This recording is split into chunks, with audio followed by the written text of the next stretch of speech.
手機收款教學 iPhone 專用。準備收款。選擇銷售。輸入金額之後撳收款。拍卡收款。選擇 iPhone 拍二收。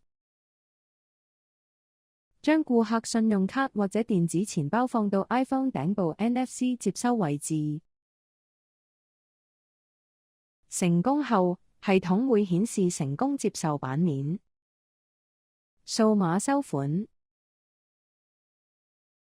選擇 QR 銀包，然後掃描顧客 QR Code 直至出現成功接受版面。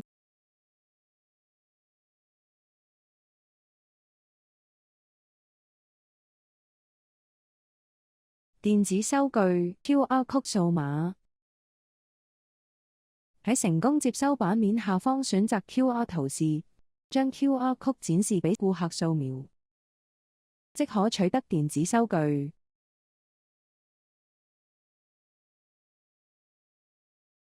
收 ePay 手機收款方案，有任何查詢，請 WhatsApp 收 ePay 55069960 55069960。